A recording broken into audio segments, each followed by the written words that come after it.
I'm Barry Funkhauser, and this is the Barry Funkhauser Show. Here's what's going on. Missing monkeys have been returned to the Dallas Zoo amid a series of suspicious incidents. Actress Andrea Riseborough will keep her Oscar nomination. And how many jobs do you need to pay rent in LA? As always, I'm here with my co-host and general know-it-all current events guy, Joe. As always, I'm here with my co-host and current know-it-all current events guy, Joe. Is it Groundhog Day today? Yes. Happy Phil's Day. Oh, that's right. That's why. It is Phil's Day. Did you see your shadow this morning? I did. What does that mean? More winter? It means more winter, yes. Oh, I didn't want to do that then. That's a bummer. I didn't see what Phil doesn't. I don't know. It doesn't really hold true. It's just a silly tradition. I'm just sad about the groundhog. They have to wake up Phil and bring him out of his hole when he's just hanging out trying to take a nap. Me, myself, I don't give a crap. I got mole repellent. So I'm going to try that thing and see what happens this time, because that's the number one rascal in my backyard farm garden has been moles. You go out in the morning, you see these little mounds of their exit or entrance point, and I just think to myself, gosh, I really want owls. How do I attract owls and things that eat moles at 3 a.m? So I'm currently looking into that, because, using these traps and stuff is it's just a bummer, wasting all your time sitting there saying, how do I kill this thing? I don't like it. So moles are your like gophers, problem, not groundhogs. Do we even have groundhogs in California? I don't think we do. I don't think so, man. Those are big. I think it's right. Yeah, I think it's too deserty here. But you're fighting the broad-footed mole, aren't you? The little suckers, yeah. Yeah, those not are a fan. In California, they are not attractive. By the way, they are not like your pet. See, I wish my cat was an outdoor cat, because then if that were the case, I would be training this cat beforehand and getting this cat only treats that look like gophers, only toys that look like gophers and moles. Yeah, get them. Yeah, nah, I don't want I'm way too nervous about my cats interacting with other animals and then getting sick of something. Yeah, so I just I'm not for that. Gosh, I wish there was another way. I'm going to call the pest guy. Show up with his traps and his conversation.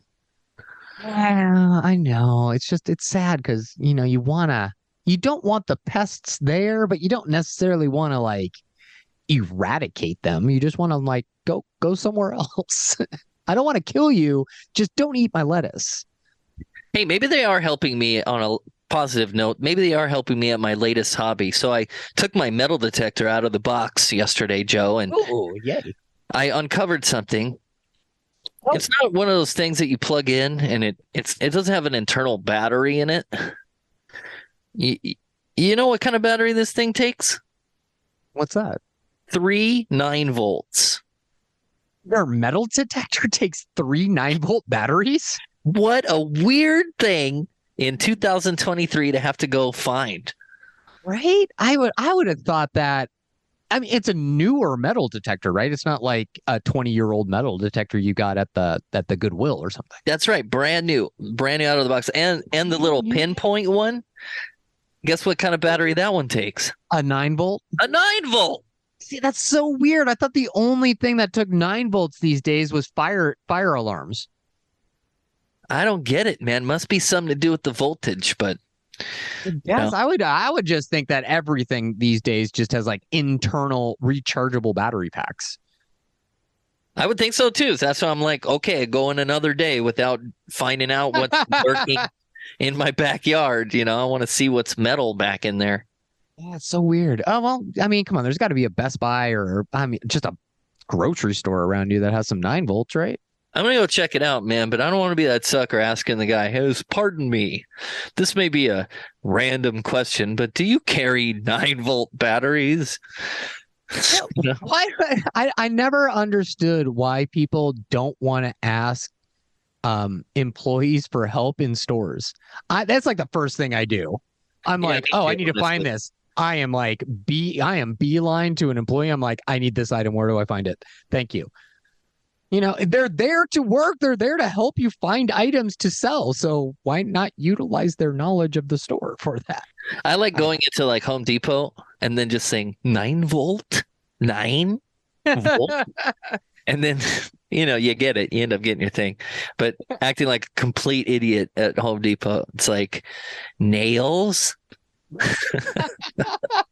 That's ridiculous. Because they greet you in the front. They're like, "Can I help you with something?" It's like, give them a job to do, but give them like a quiz, like 9 volt. Like, don't even. That's all the words you use. No. I haven't actually been to a Home Depot in a while. I had to. I guess I haven't done any home projects. I don't like going because I don't support the owner. Oh yeah, that's the other. I try to avoid it, but I want to check the garden. Yeah, and if I do have a little bit of extra money, I like going to the local hardware store. They got mums for like $24. They got strawberries at $12.99 for one. For one? Yes. No, I'm gonna go to the random nursery under the power lines Yes. and get some cheap stuff. Yes, that's where they only use 1 or 2 words. Okay, let's get into some news today. Joe, did you hear about these missing monkeys in Dallas at the Dallas Zoo? Have you heard about this story, man? It's more than monkeys. It's lots of stuff. There's a lot of controversy going on there. But the missing monkeys have been returned to the Dallas Zoo, and it's the most recent episode in a series of potentially criminal incidents there. Here's more. Listen. 2 rare emperor tamarin monkeys have been returned to the Dallas Zoo after being found in a closet in an abandoned home nearby. Yeah, so far no arrests, but police are interested in speaking with this man, spotted at the zoo not long after the monkey's enclosure was cut yesterday. Michael George reports it's the latest in a series of suspicious incidents involving animals at that zoo. On January 21st, an endangered vulture was found dead. And a week earlier, a clouded leopard named Nova disappeared. Nova was eventually found safe, but police said a tool had been used to cut her enclosure fencing. And it is our belief that this was an intentional act. And so we have started a criminal investigation. Zoo officials are now taking additional steps to protect their animals, adding more surveillance cameras and doubling overnight security patrols. We've begun to, in the evenings, be limiting what animals are being out overnight. We've increased all our coverages at night. These cameras specifically have night vision on them. The zoo is now offering a $10,000 reward to anyone with information that leads to an arrest or indictment. Now, zoo officials say the 35-year-old vulture was found with a wound. It was, one of only 27 labbit-faced vultures in captivity here in the U.S. This man, we're looking for this man. They know who it is. They've got a lick on it, Yeah, I'm just reading about it now. They have released a photograph of a suspect that they would like to speak to. Was it this man? The one that you're showing me right now on the screen? This man. Yes, that guy. That guy. Oh. That guy. Same one. Let me see. I will read from the Do you think it's brazen? Like, what do you think the motive is in this case? Because the guy's in there breaking and entering and taking exotic animals, but not what's he doing with, like, what's happening here? He probably is of the opinion that animals probably shouldn't be caged. Oh, you think it's an animal rights activist? It might be. I don't think that this person is just leaving a monkey in an abandoned nearby. I don't know. I don't know if this gentleman is trying to maybe he's just a nutball, traffic these people, or he's just a nutball, or could be an animal rights activist. But it's not just these monkeys. The story also said that there was an enclosure on a leopard. Enclosure was broken into, and that leopard escaped. The vulture thing. To steal a leopard, man, that's some crazy stuff. Yeah, they're dangerous at night when they're hunting. Yeah, like a leopard could kill you with one swipe. Right across the neck. They just open up your neck and you're done. Lots of lots of questions here. I personally I have an issue with some zoos and how they work, but one thing that is reassuring to me is a lot of zoos are moving away from holding animals that could survive in the wild. Instead, a lot of the animals that zoos are holding these days are rehabilitated from injury, and they couldn't be re-released. So they are keeping the animals alive in a zoo enclosure. So it's a strange one for me. Disgruntled employee, perhaps? Maybe, but I doubt it. If it was a disgruntled employee, don't you think that the people at the zoo would know who it's a clear picture of this man's face. This man. Yeah, I think this man's just a nutball, but I guess we'll find out. Hopefully we'll find out. I'm very curious. I am also very curious. I just don't want to see the animals get hurt. A monkey, a leopard, and a vulture walk into an abandoned home. Okay. And then the rest. All right. Today's show is brought to you by Wolf Tracks. Unleash the love. Do a good deed for dogs. Walking with the free Wolf Tracks app helps you earn for your favorite animal charity. Download the Wolf Tracks app, start walking your best friend, and unleash the love for all dogs. All right, Joe, I know you follow the Oscars and the Emmys and everything, all these award shows and stuff, and I usually do too, but I haven't heard anything about this next story. Do you know anything about this actress, Andrea Riseborough? I have read about this story, yes. Well, let's find out about more. Okay, let's do it.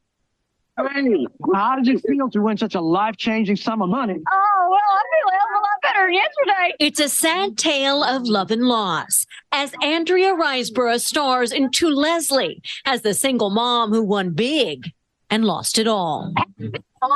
Andrea Riseborough in To Leslie. But just days after her first Oscar nomination, real life seemed to mimic her role, as an online campaign to get her nominated resulted in an investigation by the Academy to possibly revoke it. This is film, people, so it's high drama.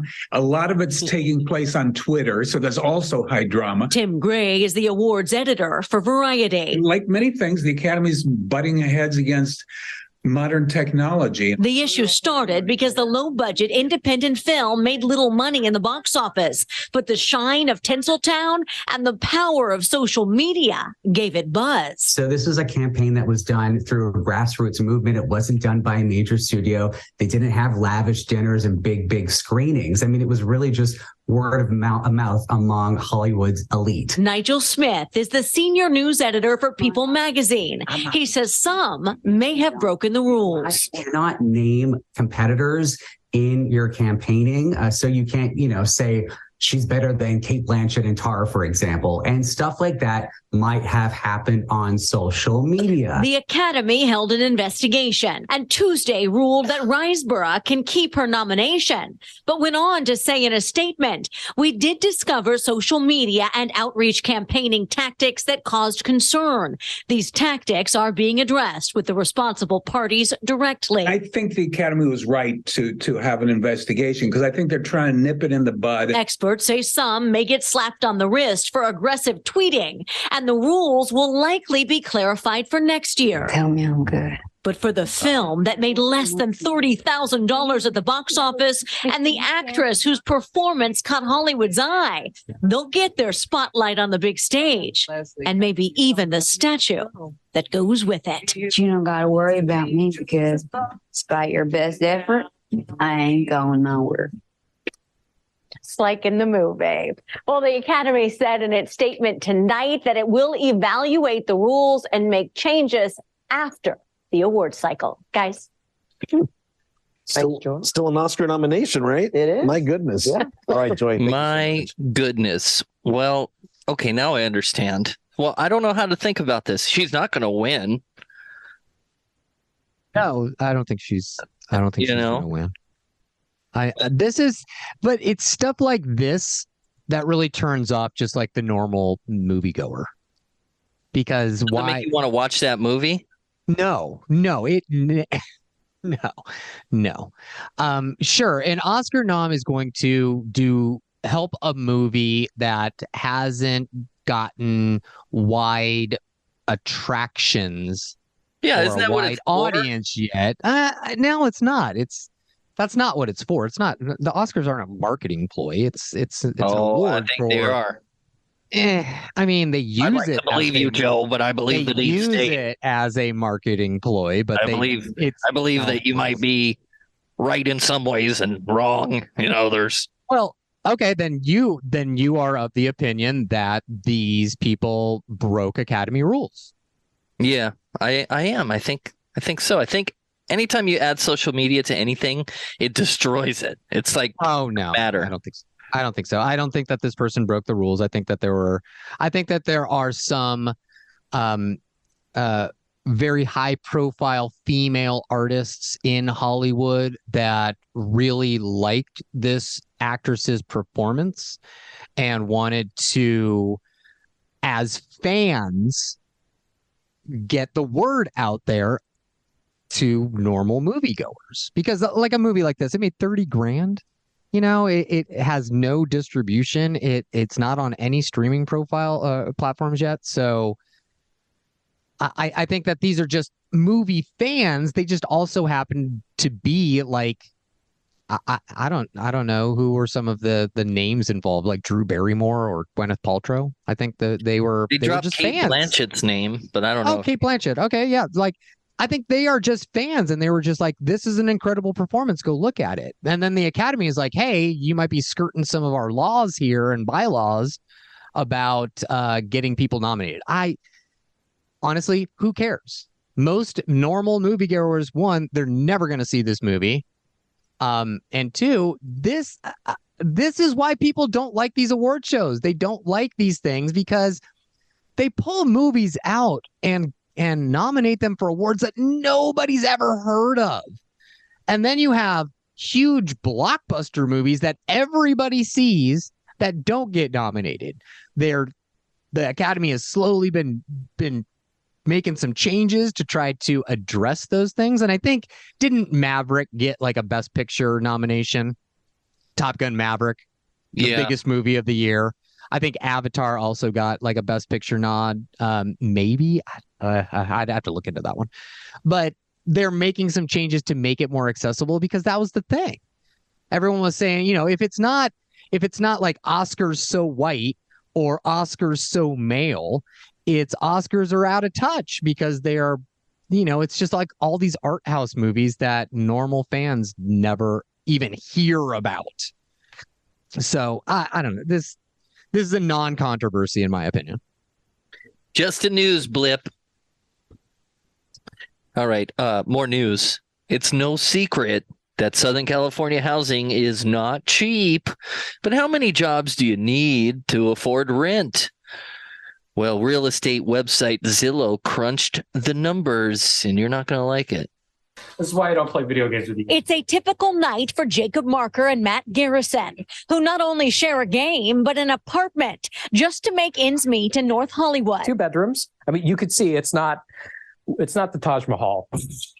But for this Valley barista making minimum wage, having his own apartment just isn't an option. It's definitely rough knowing that the way I make my money and how hard I work for it will never be enough. As a video game designer, Garrison fares a little better financially, but has had at least one roommate for the last 7 years as he tries to save for the future. The amount I pay for barely would cover the apartment if I were to be here alone. Like, it would barely cover rent. And this tale of 2 roommates is far from unique, as a new study by Zillow says in order to afford a 2-bedroom apartment in Los Angeles, a renter making minimum wage would need 2.7 full-time jobs. That's 108 hours of work every week. $16.04. Because the 4 cents makes all the difference. But LA actually fares better than the national average and most cities in the study. In Austin, it would take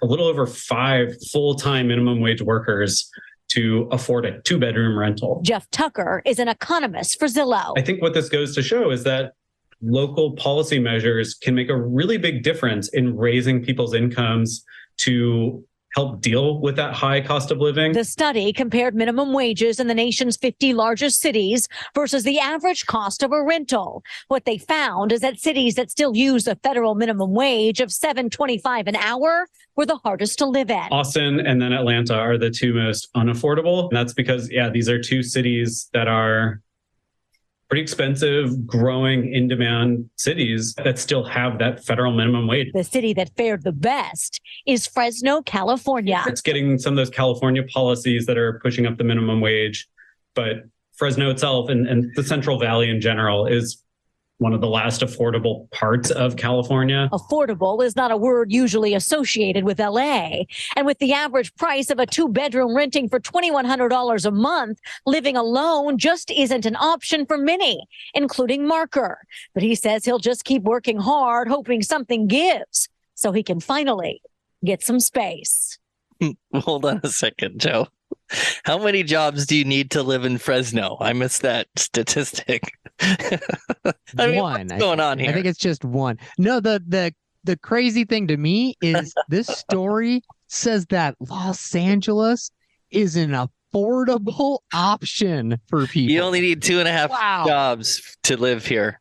I know. You only need 2.5 minimum wage jobs to live here. That's nuts to me. But I get it. I have never, ever had my own place ever in life. I have never had my own place. I've had my own bedroom a couple times, but I've never lived alone. I have always either lived with family or roommates, and now my wife. I got away with it a couple of times, but it wasn't fun, paying all that money for just these 4 walls and the stuff. Yeah, right. That's a lot of money to give somebody. Yeah. And back in my 20s, I actually enjoyed living with someone else. My friend Kevin and I lived together for like 10 years, and we had a blast. We had such a good time living in Universal City. It's a little pocket of Los Angeles by Universal Studios. Good times. We had a great time living. Yeah, and we met a couple of guys. You remember that Superba house we went to where Oh yeah. That's the product of like people. All it takes is one guy to be like, you know what? I give up on this paying rent. I'm going to buy a house and then charge all of my friends rent. And that's starting to happen in LA. That's how the people our age are starting to actually afford homes, is they're just charging their friends rent. Well, sure, but someone still needs to have that down payment. And that's the one thing that's just a killer for me. I mean, sure, you can get mortgages without a down, but that dude had like gas station money. Oh yeah. See, that's, you gotta have hundreds of thousands of dollars, and I don't know a whole lot of people that just have like, hundreds of thousands of dollars saved. Yeah, and you can't even buy a gas station these days. So how you can even start? I know, right? I mean, I guess a 7-Eleven, can you still get a franchise of that? Fresno, maybe? Joe. I know. See, I have. I'm just scared that we're gonna lose you to the Central Valley at some point. I ain't going there. No. You're not. No. Okay, good. No way. I don't want to miss you. The air sticks to you there. I don't like it. The air sticks to you there? What do you mean? It does. It sticks to you. I can't explain it, but about 4:30, 5 o'clock in the afternoon, the air sticks to you. Humidity? Yeah, probably that. Oh, interesting. Yeah, we don't have a lot of that here in Southern California. Yeah, just the slightest bit of change is uncomfortable. I mean, I am. I'll just pick up 8 more jobs, no problem. Well, if you move to Fresno, you could just like be a farmer and probably live by yourself. I haven't been to Fresno in a while. Why do you ask? I still don't think it's nicer? One job in Fresno. I just think it's the most affordable at something less than 2.7. I still think you need more than one job to live in Fresno. It's one job at minimum wage. We're just talking minimum wage jobs. Really? Oh, wow. Okay. Well, maybe I went looking. I was like California, and I put a cap at like, I don't know. I can't remember. But everything that popped up was the Central Valley. Really? Nothing in Imperial Valley at all? Nothing down by in like the Salton Sea or anything like that? Go move to Blythe? Hey, what's wrong? Got a couple houses in Blythe. Hey, why not? It's right Ever down been there to by the Blythe? Mexican. Yeah, it's right down there by the Mexican border. It's great. I don't think that Fresno's all that bad. I don't think I could personally live there just because I am a coastal Californian. Yeah, I'm throwing a lot But- of shade. It's a beautiful place. It really is. And you can grow everything there. There's a good community. There's a greatest few thing patches is- that are bad. Well, the greatest thing is just your proximity to the national parks. Like all of them are right there. Sierra, Sequoia, and Yosemite. They're all like within an hour and a half of Fresno. Yeah. So you can get up into the mountains quick. Like when See, you're in Fresno. we should be smart. You and I is buy a second home, but call it a first home. A second home. I mean, it'd be my first home. Rent that sucker out there. Partner up, man. There's the the new gold rush. Yeah, I guess I don't know if I'm into. I want to be a landlord in Fresno. I don't want to be a landlord. Period. I don't know if having a house as an investment property is the right idea for me. Being a landlord's hard, man. It's really difficult. Teacher Tim, he is a landlord. He has a couple properties. Is when his mom passed away, he inherited her condo. And then him and his wife had a condo in Orange that they kept because it was during the downturn in the housing market. They bought a house, the market turned down, and they were underwater on their condo, so they just kept it and rented it out. And he says it's just a pain in the ass.